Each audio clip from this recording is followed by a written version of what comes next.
नमस्कार। आज के हमारे वीडियो का टॉपिक है मुगलों के पतन के कारण। मुगल साम्राज्य के पतन की प्रक्रिया औरंगजेब के समय से प्रारंभ हो गई थी। उसके द्वारा कुछ ऐसी गलत नीतियों का अनुसरण किया गया था जिससे मुगल साम्राज्य को पतन के कगार पर लाकर खड़ा कर दिया। उसकी इन नीतियों में धार्मिक नीति, दक्षिण की नीति और राजपूत नीतियां अपना महत्वपूर्ण स्थान रखती हैं। औरंगजेब ने जिस कट्टर धार्मिक नीति का अनुसरण किया, उसके फलस्वरूप वह अपनी बहुसंख्यक हिंदू प्रजा का समर्थन खो बैठा था और उसके फलस्वरूप मुगल साम्राज्य के विभिन्न भागों में हिंदू विद्रोह हुए, जिनमें जाट, सतनामी और सिख विद्रोह प्रमुख थे। उन्होंने मुगल साम्राज्य की जड़ों को हिलाकर रख दिया।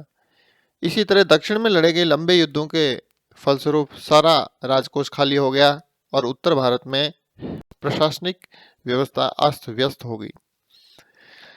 इस प्रकार उपयुक्त नीतियों के कारण ही औरंगजेब को काफी हद तक मुगल साम्राज्य के पतन के लिए उत्तरदायी माना जा सकता है।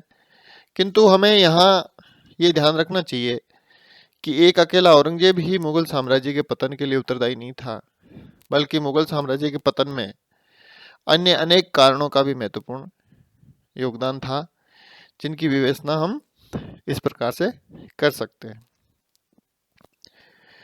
औरंगजेब के बाद उसके जो भी उत्तराधिकारी सम्राट बने, वे सभी दुर्भाग्य से पूर्णतः निर्बल और अयोग्य थे और वे शासन कार्यों की अपेक्षा भोग विलास में अपना समय व्यतीत करते थे।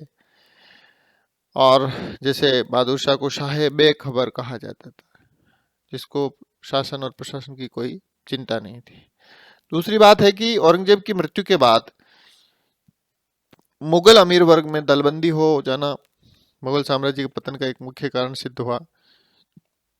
उत्तरकालीन मुगल सम्राटों की दुर्बलता का लाभ उठा करके मुगल अमीर वर्ग मुख्यतः ईरानी और तुरानी दो गुटों में विभाजित हो गए और ये दोनों गुट मुगल दरबार में अपना अपना प्रभाव बढ़ाने के लिए एक दूसरे के विरुद्ध षड्यंत्र रचा करते थे और मुगल साम्राज्य के हितों की बजाय स्वयं के हितों की पूर्ति को अधिक महत्व देते थे। तीसरी बात, औरंगजेब द्वारा दक्षिण भारत में लड़े गए लंबे युद्धों तथा उत्तर मुगल कालीन सम्राटों की अपव्ययता के कारण मुगल सरकार पूर्णतः दिवालिया हो गई और इस कारण से अति व्यय या कहना चाहिए खजाना खाली हो गया, जो कि एक आर्थिक कारण था उसके पतन का। नेक्स्ट बात है कि अकबर द्वारा गठित मनसबदारी प्रथा, जो मुगल सैन्य शक्ति का मुख्य आधार मानी जाती थी, औरंगजेब के बाद उसमें अनेक दोष उत्पन्न हो गए थे। और जैसे औरंगजेब के बाद ऐसे ऐसे व्यक्तियों को बड़ी बड़ी मनसबें दी गई जिन्हें युद्धों का कोई अनुभव नहीं था। मनसबदारी प्रथा में उत्पन्न इन दोषों के कारण मुगल सैन्य शक्ति बिल्कुल नष्ट हो गई थी। प्रोफेसर इरफान हबीब की पुस्तक agrarian system of Mughal empire में उन्होंने लिखा है कि औरंगजेब के समय उत्पन्न जागीरदारी संकट को मुगल साम्राज्य के पतन का कारण माना जाता है।